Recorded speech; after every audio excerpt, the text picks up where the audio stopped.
ਸੰਗਰੂਰ ਤੋਂ ਹੈ ਜਿੱਥੇ ਸ਼ਰਾਬ ਕਾਂਡ ਦੇ ਵਿੱਚ ਮੌਤਾਂ ਦਾ ਅੰਕੜਾ ਵਧਿਆ ਹੈ। ਜ਼ਹਿਰੀਲੀ ਸ਼ਰਾਬ ਦੇ ਨਾਲ ਦੱਸਦੇ ਕਿ ਹੁਣ ਤੱਕ 17 ਲੋਕਾਂ ਦੀ ਮੌਤ ਹੋ ਗਈ ਹੈ। ਇੱਕ ਵੱਡੀ ਗਿਣਤੀ ਹੈ ਇਹਨਾਂ ਲੋਕਾਂ ਦੀ ਜਿਨ੍ਹਾਂ ਦੀ ਜ਼ਹਿਰੀਲੀ ਸ਼ਰਾਬ ਪੀਣ ਦੇ ਨਾਲ ਮੌਤ ਹੋ ਰਹੀ ਹੈ। ਔਰ ਸੰਗਰੂਰ ਦੇ ਪਿੰਡ ਗੁਜਰਾ ਢੰਡੋਲੀ ਤੋਂ ਬਾਅਦ ਸੁਨਾਮ ਦੇ ਟਿੱਬੀ ਰਵਿਦਾਸਪੁਰਾ ਦੇ ਵਿੱਚ ਵੀ ਜ਼ਹਿਰੀਲੀ ਸ਼ਰਾਬ ਦਾ ਅਸਰ ਵੇਖਣ ਨੂੰ ਮਿਲ ਰਿਹਾ ਹੈ। ਕੱਲ ਸੁਨਾਮ ਦੇ ਟਿੱਬੀ ਰਵਿਦਾਸਪੁਰਾ 'ਚ ਮੌਤਾਂ ਹੋਈਆਂ ਨੇ। ਕਈ ਪੀੜਤਾਂ ਦਾ ਹਸਪਤਾਲ ਦੇ ਵਿੱਚ ਦੱਸਦੇ ਕਿ ਇਲਾਜ ਚੱਲ ਰਿਹਾ ਹੈ। ਸੰਗਰੂਰ ਅਤੇ ਪਟਿਆਲਾ ਦੇ ਵੱਖ-ਵੱਖ ਹਸਪਤਾਲਾਂ ਦੇ ਵਿੱਚ ਇਲਾਜ ਚੱਲ ਰਿਹਾ ਹੈ। ਪੁਲਿਸ ਨੇ ਹੁਣ ਤੱਕ 8 ਮੁਲਜ਼ਮਾਂ ਨੂੰ गिरफ्तार कर लिया है। पुलिस ने यह भी दसिया है कि किस तरीके दे नाल ये बहुत अहम है कि किवें ये शराब जहरीली शराब बनी है, क्योंकि ये जो शराब बनाई गई है घर दे विच एक फैक्ट्री तरह सारा बंदोबस्त इन्हां लोकां ने कीता होया सी। दो इस दे विच मुलजम गुजरां दे ने और कुछ मुलजम होर इलाके दे ने जिन्हां दे वल्लों घर दे विच ही एथेनॉल दे नाल शराब तैयार की गई सी, जिसकी हले एक पहली कंसाइनमेंट असीं कह सकते हैं उन्होंने ये भेजी सी वख-वख थाई।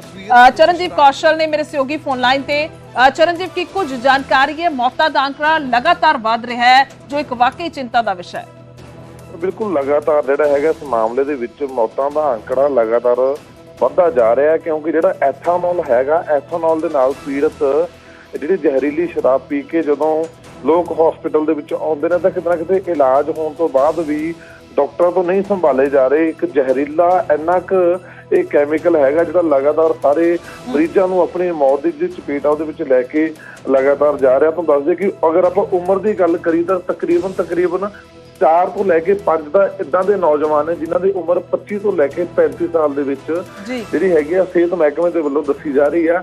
ਤਾਂ ਤਕਰੀਬਨ 16 ਲੋਕ ਜਿਹੜੇ ਹੈਗੇ ਨੇ ਉਹਨਾਂ ਦਾ ਪੂਰਾ ਜਿਹੜਾ ਵੇਰਵਾ ਨਾਮ ਅਤਾ ਪਤਾ ਸਭ ਕੁਝ ਦੇ ਦਿੱਤਾ ਗਿਆ, ਪਰ 17ਵੇਂ ਜਿਹੜਾ ਹੈਗਾ ਮ੍ਰਿਤਕ ਦਾ ਉਹਦਾ ਹਜੇ ਤੱਕ ਨਾਮ ਡਿਟੇਲ ਨਹੀਂ ਆਈ। 17 ਲੋਕ ਹੁਣ ਤੱਕ ਇਸ ਜ਼ਹਿਰੀਲੀ ਸ਼ਰਾਬ ਦੇ ਕਾਰਨ ਜਿਹੜੇ ਹੈਗੇ ਨੇ ਲਗਾਤਾਰ ਮਰ ਚੁੱਕੇ ਨੇ, ਜਿਨ੍ਹਾਂ ਦੇ ਵਿੱਚ ਪਿੰਡ ਗੁਜਰਾਂ ਤੋਂ ਜਿਹੜਾ ਮਾਮਲਾ ਸ਼ੁਰੂ ਹੋਇਆ ਸੀ ਸੰਗਰੂਰ ਜ਼ਿਲ੍ਹੇ ਦੇ, ਜਿਸ ਤੋਂ ਸਭ ਤੋਂ ਪਹਿਲਾਂ ਮੌਤਾਂ ਦੀ ਜਿਹੜੀ ਸ਼ੁਰੂਆਤ ਹੋਈ ਸੀ। 4 ਨੌਜਵਾਨ 2 ਸਕੇ ਭਰਾ ਮਰੇ ਸੀ। ਤਾਂ ਉਸ ਤੋਂ ਬਾਅਦ ਇਲਾਕੇ ਦੇ ਹੋਰ ਦੂਰ ਤੱਕ ਜਿਹੜੇ ਹੈਗੀ ਆ ਉੱਥੋਂ ਮੌਤਾਂ ਦੇ ਮਾਮਲੇ ਸਾਹਮਣੇ ਆ ਰਹੇ ਨੇ। ਕੱਲ ਸੁਨਾਮ ਤੋਂ ਵੀ ਜਿਹੜੇ ਹੈਗੇ ਨੇ ਮਾਮਲੇ ਸਾਹਮਣੇ ਆਏ। ਤਾਂ ਇੱਕ ਵੱਡਾ ਸਵਾਲ ਇਹੀ ਬਣਦਾ ਕਿ ਜਿਹੜੇ ਉਹ ਲੋਕਾਂ ਨੂੰ ਪੁਲਿਸ ਦੇ ਵੱਲੋਂ ਫੜ ਲਿਆ ਗਿਆ ਸੀ। 4 ਜਿਹੜੇ ਹੈਗੇ ਸੀ ਦੋਸ਼ੀ ਜਿਹੜੇ ਸ਼ਰਾਬ ਤਸਕਰ ਸੀ ਉਹਨਾਂ ਨੂੰ ਫੜ ਲਿਆ ਗਿਆ ਸੀ। ਤਾਂ ਉਹਨਾਂ ਦੇ ਫੜਨ ਤੋਂ ਤਕਰੀਬਨ 36 ਘੰਟਿਆਂ ਬਾਅਦ ਤੱਕ ਵੀ ਜਿਹੜੇ ਹੈਗੇ ਨੇ ਮਰੀਜ਼ ਹਸਪੀਟਲ ਦੇ ਵਿੱਚ ਆ ਰਹੇ ਨੇ ਲਗਾਤਾਰ ਜਿਹੜੇ ਹੈਗੇ ਨੇ। ਤਾਂ ਇੱਕ ਵੱਡੇ ਜਿਹੜੇ ਸਵਾਲ ਖੜੇ ਹੋ ਰਹੇ ਨੇ। बिल्कुल चर जी बने रहो साडे नाल। फिलहाल इस खबर ते शुक्रिया जानकारी देने पर इसे दे नाल जुड़ी एक होर वड्डी खबर आ रही है। संगरूर शराब कांड का कौमी मनुखी अधिकार कमिशन ने नोटिस लिया। NHRC ने खुद दस दईए कि मामले का नोटिस लिया। मुख्य सकत्तर और DGP तो जानकारी रिपोर्ट मंगी गई है। 4 हफ्तियां दे विच रिपोर्ट सौंपण के निर्देश दे दिते गए ने। जहरीली शराब के नाल हुण तक 17 लोगों की मौत हो चुकी है। तो एक बड़ा यह आंकड़ा है, सुभाविक तौर पर चिंता का विषय है। चरणजीत बिल्कुल बेहद अहम है और हुणे नोटिस लिया गया है। तक कुल मिला के अगे तो अगे कित्थे तक शराब सप्लाई हुई है की जांच उन्हां तो पुछगिछ मुलजमां तो की जा रही है, यह भी सवाल है। ਤਾਂ ਵੱਡੀ ਗੱਲ ਇਹੀ ਆ ਸਵਾਲ ਬਿਲਕੁਲ ਜਿਹੜਾ ਪੁਲਿਸ ਹੈਗੀ ਆ, ਪੁਲਿਸ ਨੇ ਇੱਕ ਜਿਹੜੀ ਸਿੱਟ SIT ਵੀ ਬਣਾ ਰੱਖੀ ਆ ਜਿਹਦੇ ਵਿੱਚ ਉੱਚ ਅਧਿਕਾਰੀ ਸਿਵਲ ਪ੍ਰਸ਼ਾਸਨ ਦੇ ਪੁਲਿਸ ਪ੍ਰਸ਼ਾਸਨ ਦੇ ਹੈਗੇ ਨੇ ਜਿਹੜੇ ਪੂਰੀ ਲਗਾਤਾਰ ਜਾਂਚ ਕਰ ਰਹੇ ਨੇ ਕਿ ਕਿੱਥੋਂ ਇਹ ਸ਼ਰਾਬ ਦੇ ਜਿਹੜਾ ਕੈਮੀਕਲ ਆ ਜਿਹੜੇ ਐਥੇਨੋਲ ਆ ਉਹ ਕਿੱਥੋਂ ਲਿਆਂਦਾ ਗਿਆ ਸੀ, ਕਿਉਂਕਿ ਜਿਹੜਾ ਐਥੇਨੋਲ ਹੈਗਾ ਉਹ ਆਮ ਹਰ ਇੱਕ ਬੰਦੇ ਨੂੰ ਨਹੀਂ ਮਿਲਦਾ ਬਿਨਾਂ ਕਿਸੇ ਲਾਇਸੈਂਸ ਤੋਂ। ਤਾਂ ਉਸ ਤੋਂ ਬਾਅਦ ਕਿੱਥੇ ਜਿਹੜੀ ਸ਼ਰਾਬ ਸਪਲਾਈ ਕੀਤੀ ਗਈ ਹਰ ਇੱਕ ਮਾਮਲੇ ਦੀ ਜਿਹੜੀ ਜਾਂਚ ਆ ਉਹ ਕੀਤੀ ਜਾ ਰਹੀ ਹੈ। ਪਰ ਹੁਣ ਨੈਸ਼ਨਲ ਹਿਊਮਨ ਰਾਈਟਸ ਦੇ ਵੱਲੋਂ ਇਹ ਰਿਪੋਰਟ ਦੀ ਜਾਂਚ ਵੀ ਮੰਨੀ ਗਈ ਹੈ। 4 ਹਫ਼ਤਿਆਂ ਦਾ ਜਿਹੜਾ ਹੈਗਾ ਟਾਈਮ ਦੇ ਦਿੱਤਾ ਗਿਆ ਪੰਜਾਬ ਗੌਰਮੈਂਟ ਨੂੰ ਕਿ ਹਾਂ ਤੁਹਾਡੇ ਵੱਲੋਂ ਪੂਰੀ ਜਿਹੜੀ ਰਿਪੋਰਟ ਆ ਉਹ ਜਿਹੜੀ ਹੈਗੀ ਦਿੱਤੀ ਜਾਵੇ, ਕਿਉਂਕਿ ਐਡਾ ਵੱਡਾ ਜਦੋਂ ਕਾਂਡ ਹੋ ਜਾਂਦਾ ਇੱਕ ਤਕਰੀਬਨ 16-17 ਬੰਦਿਆਂ ਦੀ ਜਿਹੜੀ ਹੈਗੀ ਆ ਮੌਤ ਹੋ ਜਾਂਦਾ ਤਾਂ ਇੱਕ ਬਹੁਤ ਵੱਡਾ ਮਾਮਲਾ ਜਾ ਕੇ ਬਣ ਜਾਂਦਾ। ਤਾਂ ਬਿਲਕੁਲ ਰਿਪੋਰਟ ਜਿਹੜੀ ਹੈਗੀ ਆ ਮੰਗੀ ਗਈ ਤੇ 4 ਹਫ਼ਤਿਆਂ ਦਾ ਜਿਹੜਾ ਹੈਗਾ ਸਮਾਂ ਉਹ ਹਿਊਮਨ ਰਾਈਟਸ ਦੇ ਵੱਲੋਂ ਦਿੱਤਾ ਗਿਆ। ठीक है चरणजीत, धन्यवाद है तमाम जानकारी लिए, शुक्रिया। तब बेहद अहम मसला यह भी बढ़ता जा रहा है और कुल मिला के हुण तक 17 जणियां की जान जा चुकी है, बड़ा जानी नुकसान है। मुख्य सकत्तर और DGP तो रिपोर्ट मंगी गई है और हुणे रिपोर्ट जिहड़ी है उन्होंने सौंपनी होएगी। कुल मिला के बड़ा जानी नुकसान होया है। तो दस दईए कि पुलिस प्रशासन की गल की जाए तो उन्होंने फौरी तौर पर ये सारे मामले का नोटिस लिया और खुद जानकारी जिहड़े ਡੀਜੀ ਨੇ ਉਹਨਾਂ ਦੇ ਵੱਲੋਂ ਡੀਜੀ ਲਾਅ ਐਂਡ ਆਰਡਰ ਉਹਨਾਂ ਦੇ ਵੱਲੋਂ ਇਹ ਸਾਰੀ ਜਾਣਕਾਰੀ ਜਿਹੜੀ ਹੈ ਖੁਦ ਦਿੱਤੀ ਗਈ ਸੀ ਕਿ ਕਿਸ ਤਰੀਕੇ ਦੇ ਨਾਲ ਹੁਣ ਤੱਕ ਇਸ ਮਾਮਲੇ 'ਚ ਕਾਰਵਾਈ ਹੋਈ ਹੈ ਔਰ ਸਪੈਸ਼ਲ ਜਿਹੜੀ ਟੀਮ ਹੈ ਇਨਵੈਸਟੀਗੇਸ਼ਨ ਟੀਮ SIT ਉਸ ਦਾ ਵੀ ਗਠਨ ਕੀਤਾ ਹੋਇਆ ਹੈ ਤਾਂ ਕਿ ਸਾਰਾ ਮਾਮਲਾ ਜਿਹੜਾ ਹੈ ਉਹ ਵੇਖਿਆ ਜਾ ਸਕੇ ਕਿਉਂਕਿ ਇਹਨਾਂ ਲੋਕਾਂ ਨੇ ਆਪਣੇ ਆਪ ਘਰ ਦੇ ਵਿੱਚ ਹੀ ਇਸ ਸ਼ਰਾਬ ਨੂੰ ਤਿਆਰ ਕੀਤਾ ਔਰ ਅੱਗੇ ਤੋਂ ਅੱਗੇ ਸਪਲਾਈ ਕੀਤਾ। ਇੱਕ ਵੱਡਾ ਜਿਹੜਾ ਇੱਥੇ ਗੁਨਾਹ ਅਸੀਂ ਕਹਿ ਸਕਦੇ ਹਾਂ ਕਾਨੂੰਨ ਦੀ ਉਲੰਘਣਾ ਕੀਤੀ ਗਈ ਹੈ ਜਿਸ ਤੋਂ ਬਾਅਦ ਇਹ ਮੌਤਾਂ ਹੋਈਆਂ ਨੇ। ਅੱਗੇ ਵਧਦੇ ਹਾਂ ਤਾਂ ਇਸ ਤੋਂ ਬਾਅਦ ਜ਼ਿਕਰ ਕਰਾਂਗੇ ਅਰਵਿੰਦ ਕੇਜਰੀਵਾਲ ਦਾ 6 ਦਿਨਾਂ ਦੇ ਲਈ ED ਦੀ ਰਿਮਾਂਡ ਤੇ ਭੇਜ ਦਿੱਤਾ ਗਿਆ। ਅਰਵਿੰਦ ਕੇਜਰੀਵਾਲ ਨੂੰ 28 ਮਾਰਚ ਤੱਕ ED ਦੀ ਰਿਮਾਂਡ ਦੇ ਤੇ ਨੇ ਅਰਵਿੰਦ ਕੇਜਰੀਵਾਲ ਮਾਮਲੇ ਦੇ ਵਿੱਚ ਦੱਸਦੇ ਕਿ ਕੋਰਟ ਦੇ ਆਦੇਸ਼ਾਂ ਤੇ ਜਿਹੜੀ ਹੈ ਇਹ ਕਾਰਵਾਈ ਹੋਈ ਹੈ ਔਰ CCTV ਦੀ ਨਿਗਰਾਨੀ ਦੇ ਵਿੱਚ ਅਰਵਿੰਦ ਕੇਜਰੀਵਾਲ ਤੋਂ ਪੁੱਛਗਿੱਛ ਹੋਏਗੀ। ਇੱਕ ਬੇहद ਅਹਿਮ ਪੁਆਇੰਟ ਹੈ ਕਿ CCTV ਦੀ ਨਿਗਰਾਨੀ ਦੇ ਵਿੱਚ ਸਵਾਲ ਜਵਾਬ ਹੋਣਗੇ। CCTV ਦੀ ਫੁਟੇਜ ਸੁਰੱਖਿਅਤ ਰੱਖੀ ਜਾਵੇਗੀ ਸਬੂਤਾਂ ਦੇ ਤੌਰ ਤੇ। ਅਰਵਿੰਦ ਕੇਜਰੀਵਾਲ ਨੂੰ ਆਪਣੇ ਵਕੀਲਾਂ ਦੇ ਨਾਲ ਸ਼ਾਮ 6 ਵਜੇ ਤੋਂ ਲੈ ਕੇ 7 ਵਜੇ ਤੱਕ ਮਿਲਣ ਦੀ ਇਜਾਜ਼ਤ ਹੈ ਔਰ ਹਰ ਰੋਜ਼ ਅੱਧੇ ਘੰਟੇ ਤੱਕ ਪਤਨੀ ਨੂੰ ਮਿਲ ਸਕਦੇ ਨੇ। ਇਹ ਵੀ ਰਾਹਤ ਅਸੀਂ ਕਹਿ ਸਕਦੇ ਹਾਂ ਉਹਨਾਂ ਨੂੰ ਮਿਲੀ ਹੈ। ਤਾਂ ਨਿੱਜੀ ਸਕੱਤਰ ਦੇ ਨਾਲ ਵੀ ਅੱਧੇ ਘੰਟੇ ਤੱਕ ਮਿਲਣ ਦੀ ਇਜਾਜ਼ਤ ਦਿੱਤੀ ਗਈ ਹੈ ਕਿਉਂਕਿ ਅਜੇ ਵੀ ਉਹ ਮੁੱਖ ਮੰਤਰੀ ਨੇ ਔਰ ਆਮ ਆਦਮੀ ਪਾਰਟੀ ਇਹੀ ਕਹਿ ਰਹੀ ਹੈ ਕਿ ਜੇਲ੍ਹ ਤੋਂ ਹੀ ਸਰਕਾਰ ਚੱਲੇਗੀ। ਹਾਲਾਂਕਿ ਕਿਸ ਤਰੀਕੇ ਦੇ ਨਾਲ ਅਗਲੇ ਦਿਨਾਂ ਦੇ ਵਿੱਚ ਵੇਖਿਆ ਜਾਵੇਗਾ। ਤਾਂ ਬੇहद ਅਹਿਮ ਹੈ ਕਿ ਇਹ ਆਦੇਸ਼ ਜਿਹੜੇ ਨੇ ਉਹ ਤਾਜ਼ਾ ਦਿੱਤੇ ਗਏ ਨੇ। ਇਹ ਕੱਲ ਰਾਤ ਆदेश ਦਿੱते गए ने कि CCTV की निगरानी से कहा गया कि जो पैसा गोवा में इस्तेमाल हुआ है वो इल गॉटन मनी थी और उनके पास कुछ ऐसे गवाहों के जो उन्होंने कहा बयान हैं जिससे पता चलता है कि उनको कैश की डिलीवरी हुई है। परंतु हमारी तरफ से जो वकील साहिबान थे उन्होंने कहा कि इसमें कहीं भी अरविंद केजरीवाल जी का ना पहले कभी नाम था ना आज के दिन का नाम है और जिन गवाहों के बयान ED ने रिकॉर्ड किए हैं उनमें भी उनका नाम कहीं नहीं है। ऐसे में उनकी कस्टोडियल इंटरोगेशन बनती नहीं है और हमने उसको अपोज किया था। पर अब 6 दिन का चूंकि रिमांड हो गया है, जज साहब ने कर दिया है, इसलिए अब वो 28 तारीख को यहाँ पेश हो। शंकर आनंद मेरे सहयोगी फोन लाइन पे रहे। शंकर, क्या कुछ जानकारी, ये जो नए आदेश रात को आए हैं बेहद अहम है कि किस तरीके से CCTV की निगरानी में पूछताछ होगी और क्या कुछ आपके पास जानकारी? निश्चित तौर पर देखिए, कोर्ट के द्वारा जो फैसला लिया गया, जो निर्देश दिया गया है कि जैसे मुलाकात का जो वक्त है वो मुकर्रर किया गया और इसके साथ ही जिस तरह से CCTV की निगरानी में पूछताछ की जो बातचीत है वो उस चीज का निर्देश दिया गया। लेकिन एक आपको सामान्य तौर पे मैं जानकारी देना चाहता हूँ कि ED मुख्यालय में जो भी पूछताछ होती है वो CCTV के मॉनिटर किया जाता है। हर पूछताछ CCTV के अंतर्गत ही वहाँ पे किया जाता है। दूसरा, जो पूछताछ की प्रक्रिया होती है उस दौरान में 2 पैटर्न पे पूछताछ होती है। आरोपी अगर चाहे तो अपने हाथ से लिख करके भी जवाब दे सकता है या वीडियो जो है, जो तमाम जो प्रावधान होते हैं उसकी एक वीडियो रिकॉर्डिंग भी होती है, या आरोपी चाहे तो जो भी अपना बोल करके एक अपने सहयोगी को लेकर के जांच एजेंसी के द्वारा एक सहयोगी दिया जाता है और वो तमाम बातों को वो लिखते हैं और उसके बाद लास्ट में जो आरोपी होते हैं उस खत को पढ़ते हैं और जो भी स्टेटमेंट है उसके बाद हर पन्ने पे साइन करके उसके बाद उनके रजामंदी के बाद ही उसको फाइनल किया जाता है। तो इस तरह के प्रावधान होते हैं। तो मुलाकात का जो वक्त दिया गया है, उनकी पत्नी या उनके परिवार के अन्य सदस्य, उनसे 10 लोगों का नाम पूछा गया था कि 10 लोगों का नाम दीजिए। 10 लोगों का कौन कौन से आपसे जो मुलाकात करने के लिए हर हफ्ते आएंगे, तो उनकी हर दिन जो मुलाकात करेंगे तो उनके नाम वगैरह दे दिया गया है कि कौन कौन मुलाकात करने के लिए आ सकते हैं। तो एक तरह से कह सकते हैं कि अभी कस्टडी के दौरान में भी जो जेल मैन्यूल होता है उसके मुताबिक सारी चीजों को तय किया जाता है और जांच एजेंसी वो तय करती है। जो ED के जो PMLA कोर्ट है उसके द्वारा जो जिस तरह से निर्देश दिया गया है कि किन किन लोगों से मुलाकात कर सकते हैं, ये उनके परिवार के सदस्यों के नाम जो है आरोपी पक्ष से ही लिया जाता है। तो एक तरह से कह सकते हैं वो तय है। और इसके साथ ही जो खान पान और मेडिकल से संबंधित सामान जो है, तो यहाँ पर मेडिकल से संबंधित उनके जो कई ऐसी दवाइयाँ हैं वो उनको कोर्ट के निर्देश के मुताबिक उनको दे दिया गया है, उपलब्ध करा दिया गया है और कहा भी गया है कि जो दवाइयाँ आपके पास हैं वो लिस्ट आप एजेंसी को भी दे दें कि जरूरत पड़ने पर अगर वो कम हो जाए तो वो आपके उनके परिवार के सदस्यों को क्या क्या मंगवाया जा सकता है या मार्केट से भी मंगवाया जा सकता है। तो दवाइयों के बारे में भी निर्देश दिया गया है। लेकिन खान पान की जो चीजें होती हैं वो बेहद महत्वपूर्ण होती हैं, क्योंकि अगर मुख्यमंत्री अरविंद केजरीवाल की बात करें तो हाईली डायबिटीज के शिकार है, तो डायबिटीज के शिकार है। इनके साथ साथ और भी कई जो बीमारियां हैं, तो उन तमाम चीजों को ध्यान में रखते हुए 24 घंटे की कंप्लीट उनकी निगरानी होती है। और निश्चित तौर पे कह सकते हैं कि तमाम निगरानी के साथ साथ इस बात का भी ख्याल रखा जाएगा कि उनके स्वास्थ्य कोई खराब ना हो। अगर स्वास्थ्य से संबंधित कुछ चीजें जी बहुत बहुत शुक्रिया शंकर, तमाम जानकारी के लिए धन्यवाद। ਤਾਂ बेहद अहम है कि 10 लोगों की लिस्ट जरूर मंगी गई है और उसको ध्यान च रखते हुए ये जड़ी कुछ राहत है वो दी गई है। फैसले से सम्मानपूर्वक असहमत हैं, विनम्रता पूर्वक असहमत हैं। आज के दिन में ईडी के पास कोई सबूत नहीं है। 2 साल की इन्वेस्टिगेशन के बाद भी उन्हें 1 रुपया भी प्रोसीड्स ऑफ क्राइम नहीं मिला है। जो उनका पूरा केस है वो ऐसे विटनेसेस के आधार पर बना हुआ है जिनको पहले गिरफ्तार किया जाता है, उन पे दबाव बनाया जाता है और फिर आम आदमी पार्टी और अरविंद केजरीवाल के खिलाफ बयान दिए जाते हैं। चाहे राघव मगुंटा हो, चाहे शरद रेड्डी हो, जिनके आधार पर ईडी ने पूरी अपनी रिमांड एप्लीकेशन बनाई है। जब उनकी पहले क्वेश्चनिंग हुई वो कहते हैं हम आम आदमी पार्टी के किसी नेता को नहीं जानते, हम विजय नायर को नहीं जानते, हम अरविंद केजरीवाल से नहीं मिले, हमने किसी को कोई पैसे नहीं दिए। गिरफ्तारी के बाद उन पे दबाव बनाया जाता है, उनसे आम आदमी पार्टी के खिलाफ स्टेटमेंट्स लिए जाते हैं और जैसे ही वो स्टेटमेंट दे देते हैं कुछ दिन में उनको बेल दी जाती है। केंद्र सरकार की उल्टी गिनती जब भी इतिहास लिखा जाएगा तब ये लिखा जाएगा कि इस केंद्र सरकार की उल्टी गिनती 21 मार्च 2024 से शुरू हुई। होली ना मनाने के बाद देखिए कौन होली मनाएगा?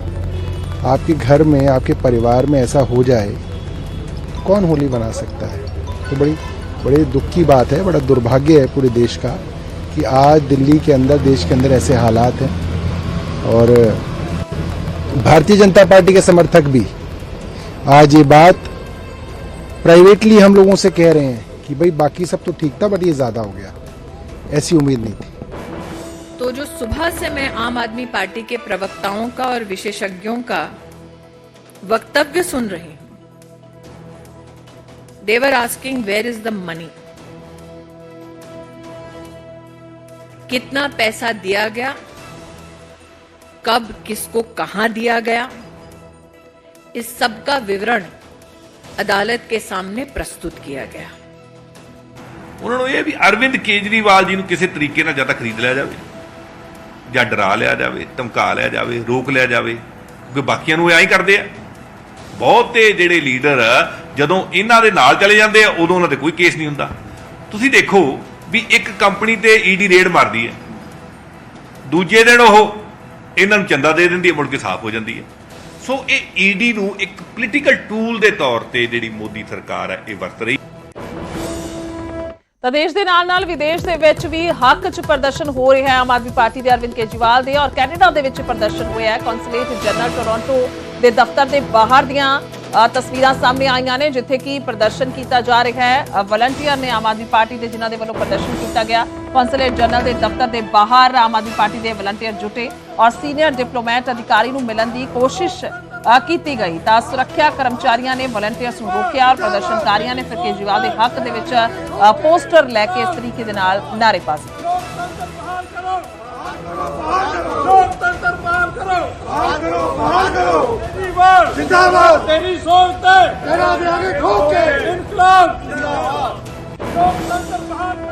ਤਾਂ ਉਧਰ ਅੱਜ ਦਿੱਲੀ ਦੇ ਵਿੱਚ ਆਮ ਆਦਮੀ ਪਾਰਟੀ ਦਾ ਵੱਡਾ ਪ੍ਰਦਰਸ਼ਨ ਹੈ। ਆਈਟੀਓ ਦੇ ਨੇੜੇ ਪ੍ਰਦਰਸ਼ਨ ਕਰੇਗੀ ਆਮ ਆਦਮੀ ਪਾਰਟੀ। ਇੰਡੀਆ ਗੱਠਜੋੜ ਦੇ ਆਗੂ ਵੀ ਸ਼ਾਮਲ ਹੋਣਗੇ ਤਾਂ ਪ੍ਰਦਰਸ਼ਨ ਦੇ ਵਿੱਚ ਸੀਐਮ ਭਗਵੰਤ ਮਾਨ ਵੀ ਸ਼ਾਮਲ ਹੋਣਗੇ।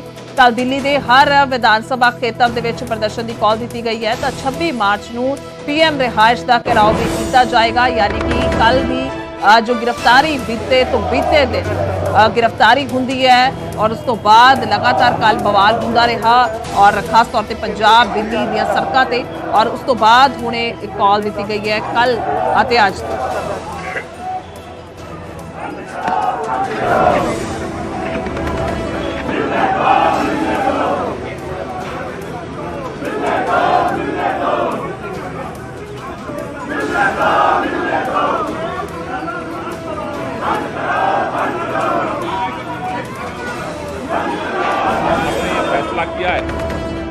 23 मार्च है, भगत सिंह राजगुरु सुखदेव का बलिदान दिवस है।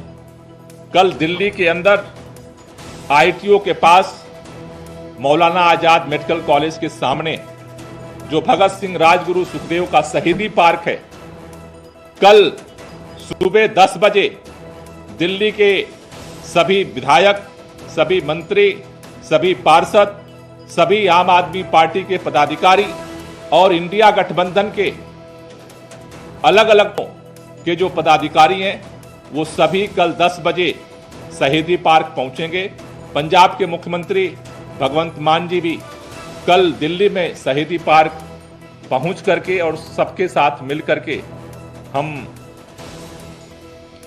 भगत सिंह राजगुरु सुखदेव के सामने इस देश को बचाने के लिए तानाशाही के खिलाफ संकल्प लेंगे। 24 तारीख को पूरे दिल्ली के अंदर जगह जगह पे तानाशाह PM का पुतला जलाए। 26 तारीख को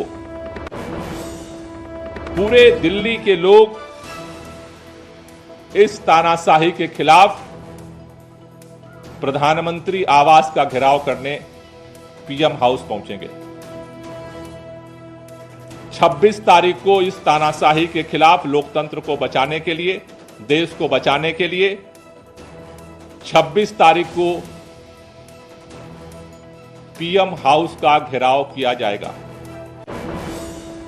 ਅੱਗੇ ਵਧਦੇ ਹਾਂ ਤਾਂ ਅੱਜ ਚੋਣ ਕਮਿਸ਼ਨ ਨੂੰ ਮਿਲੇਗਾ ਪੰਜਾਬ ਬੀਜੇਪੀ ਦਾ ਵਫਦ। ਸੁਨੀਲ ਜਾਖੜ ਦੀ ਅਗਵਾਈ ਦੇ ਵਿੱਚ ਵਫਦ ਦੇ ਵੱਲੋਂ ਮੁਲਾਕਾਤ ਕੀਤੀ ਜਾਏਗੀ। ਪੰਜਾਬ ਲਿਕਰ ਪਾਲਿਸੀ ਦੀ ਜਾਂਚ ਕਰਾਉਣ ਦੀ ਮੰਗ ਕੀਤੀ ਜਾਏਗੀ। ਤਾਂ ਬੀਜੇਪੀ ਦਾ ਪੰਜਾਬ ਦੇ ਵਿੱਚ ਦਿੱਲੀ ਤੋਂ ਵੀ ਵੱਡਾ ਘੁਟਾਲਾ ਹੋਣ ਦਾ ਉਹਨਾਂ ਨੇ ਦਾਅਵਾ ਕੀਤਾ ਹੈ। ਪੰਜਾਬ ਦੀ ਐਕਸਾਈਜ਼ ਪਾਲਿਸੀ ਦੀ ਵੀ ਜਾਂਚ ਹੋਵੇ। ਉਹਨਾਂ ਨੇ ਕਿਹਾ ਪੰਜਾਬ ਦੇ ਵਿੱਚ ਕਈ ਕਰੋੜਾਂ ਦਾ ਘੁਟਾਲਾ ਸਾਹਮਣੇ ਆ ਸਕਦਾ ਹੈ। ਤਾਂ ਸੁਨੀਲ ਜਾਖੜ ਨੇ ਇਹ ਦਾਅਵਾ ਕੀਤਾ।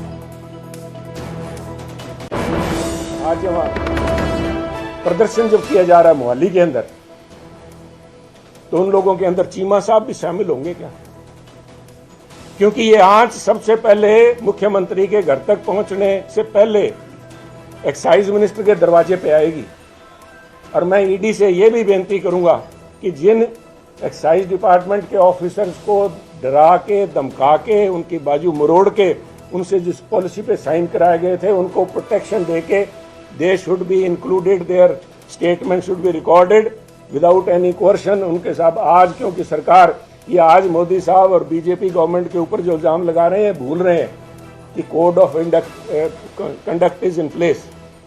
आज कोई भी महकमा सरकार के नीचे नहीं है, ये direct they are accountable to election commission. इसलिए हम इलेक्शन कमीशन के पास जाएंगे और इस बात की हम मांग करेंगे कि ये जो है इस धंधे को रोका जाए, क्योंकि यही पैसा जो 100 करोड़ रुपए का घोटाला सामने आया है, पता नहीं कितने करोड़ का घोटाला यहाँ पे आएगा, वो पैसा बीजेपी पार्टी को अंदेशा है कि आम आदमी पार्टी और उनकी सहयोगी कांग्रेस पार्टी मिलके पंजाब के इलेक्शंस के अंदर उसका दुरुपयोग करेगी। शराब, जिस शराब को लेके सारी पॉलिसी बनाई गई है, उस शराब का यहाँ पे पंजाब के अंदर जैसे पहले भी खुल के बंटी है, अब इलेक्शन के अंदर उसका दुरुपयोग ना हो पाए, इसलिए हम कल 12 बजे जाके इलेक्शन कमीशन के अंदर इस सरकार के ऊपर, पंजाब की सरकार की एक्साइज पॉलिसी के ऊपर नकेल डालने के लिए उन घरों की चीफ मिनिस्टर पूल के जहाँ पे विजय माल्या जी चले गए, he has flown the coop, उनको पकड़ के उस सारे मसले का वो उनके ऊपर ब्रेक लगाई जाए। आज ਤੁਹਾਨੂੰ ਪ੍ਰੋਬਲਮ ਅਰਵਿੰਦ ਕੇਜਰੀਵਾਲ ਜੀ ਤੋਂ ਆਈ ਆ ਕਿ ਅਰਵਿੰਦ ਕੇਜਰੀਵਾਲ ਜੀ ਤੁਹਾਡੀਆਂ ਲੋਕ ਵਿਰੋਧੀ ਨੀਤੀਆਂ ਨੂੰ ਲੈ ਕੇ ਜ਼ੋਰਦਾਰ ਹਮਲਾ ਕਰਦੇ ਆ, ਐਕਸਪੋਜ਼ ਕਰਦੇ ਆ, ਬੇਨਕਾਬ ਕਰਦੇ ਅਰਵਿੰਦ ਕੇਜਰੀਵਾਲ ਜੀ। ਤੁਹਾਨੂੰ ਡਰ ਲੱਗਦਾ ਅਰਵਿੰਦ ਕੇਜਰੀਵਾਲ ਜੀ ਤੋਂ? ਤੁਹਾਨੂੰ ਪਤਾ ਹੈ ਇਸ ਮੁਲਕ 'ਚ ਅਗਰ ਸਭ ਤੋਂ ਵੱਧ ਮੋਦੀ ਸਾਹਿਬ ਦੀਆਂ ਜਿਹੜੀਆਂ ਐਂਟੀ ਪੀਪਲ ਪਾਲਿਸੀਜ਼ ਉਹਨੂੰ ਬੇਪਰਦਾ ਕੀਤਾ ਆ, ਉਹਨੂੰ ਸਭ ਤੋਂ ਵੱਧ ਐਕਸਪੋਜ਼ ਕੀਤਾ ਹੈ, ਤੇ ਅਰਵਿੰਦ ਕੇਜਰੀਵਾਲ ਜੀ ਨੇ ਕੀਤਾ ਆ। ਇਸ ਗੱਲ ਤੇ ਤੁਹਾਨੂੰ ਡਰ ਲੱਗਦਾ ਹੈ। ਤੁਸੀਂ ਨਹੀਂ ਚਾਹੁੰਦੇ ਕਿ ਅਰਵਿੰਦ ਕੇਜਰੀਵਾਲ ਸਾਹਿਬ ਜਿਹੜੇ ਆ ਉਹ ਲੋਕ ਸਭਾ ਦੇ ਇਲੈਕਸ਼ਨ 'ਚ ਕੰਪੇਨ ਕਰ ਸਕਣ, ਇਸ ਕਰਕੇ ਤੁਸੀਂ ਅੰਦਰ ਠੋਕਿਆ। ਤੇ ਦੂਜਾ ਜਾਖੜ ਸਾਹਿਬ, ਤੁਸੀਂ ਕਹਿੰਦੇ ਹੋ ਦੋਗਲਾ, ਤੁਸੀਂ ਆਮ ਆਦਮੀ ਪਾਰਟੀ ਨੂੰ ਦੋਗਲਾ ਕਹਿਣਾ ਚਾਹੁੰਦੇ ਹੋ। ਮੈਂ ਤੁਹਾਨੂੰ ਜਵਾਬ ਦੇਣਾ ਚਾਹੁੰਦਾ ਜਾਖੜ ਸਾਹਿਬ, ਦੋਗਲੇ ਤੁਸੀਂ ਕਿਸ ਤਰ੍ਹਾਂ ਹੋ? ਮੈਂ ਇੱਕ ਪੁਆਇੰਟ ਰੱਖੂੰਗਾ। ਤੁਸੀਂ ਉਸ ਦਿਨ ਦੋਗਲੇ ਹੋ ਜਦੋਂ ਭਾਜਪਾ ਦੀ ਕੇਂਦਰ ਸਰਕਾਰ ਪੰਜਾਬ ਦਾ ਰੂਰਲ ਡਿਵੈਲਪਮੈਂਟ ਫੰਡ RDF ਰੋਕ ਕੇ ਬੈਠੀ 8000 ਕਰੋੜ ਦਾ। ਤੁਹਾਡੇ ਮੂੰਹ 'ਚ ਇੱਕ ਸ਼ਬਦ ਨਹੀਂ ਨਿਕਲਿਆ ਜਾਖੜ ਸਾਹਿਬ। ਤੁਸੀਂ ਦੋਗਲੇ ਉਦੋਂ ਜਦੋਂ ਨੈਸ਼ਨਲ ਹੈਲਥ ਮਿਸ਼ਨ ਦਾ ਪੈਸਾ ਭਾਜਪਾ ਦੀ ਕੇਂਦਰ ਸਰਕਾਰ ਰੋਕ ਕੇ ਬੈਠੀ ਆ ਤੇ ਸੁਨੀਲ ਜਾਖੜ ਇੱਕ ਸ਼ਬਦ ਨਹੀਂ ਬੋਲਦਾ। ਤੁਸੀਂ ਦੋਗਲੇ ਉਦੋਂ ਜਾਖੜ ਸਾਹਿਬ ਜਦੋਂ ਤੁਹਾਡੀ ਭਾਜਪਾ ਦੀ ਹਰਿਆਣਾ ਸਰਕਾਰ ਸਾਡੇ ਨੌਜਵਾਨ ਕਿਸਾਨਾਂ ਨੂੰ ਗੋਲੀਆਂ ਮਾਰ ਕੇ ਸ਼ਹੀਦ ਕਰਦੀ ਆ ਤੇ ਸੁਨੀਲ ਜਾਖੜ ਦੇ ਮੂੰਹ ਚੋਂ ਇੱਕ ਸ਼ਬਦ ਨਹੀਂ ਨਿਕਲਦਾ।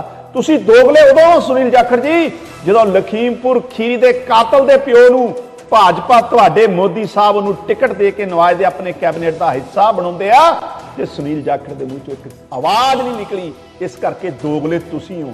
ਤੁਸੀਂ ਪੰਜਾਬ ਦੇ ਹੱਕ 'ਚ ਅੱਜ ਤੱਕ ਇੱਕ ਹਾਂ ਦਾ ਨਾਰਾ ਨਹੀਂ ਮਾਰਿਆ। 66% ਤੋਂ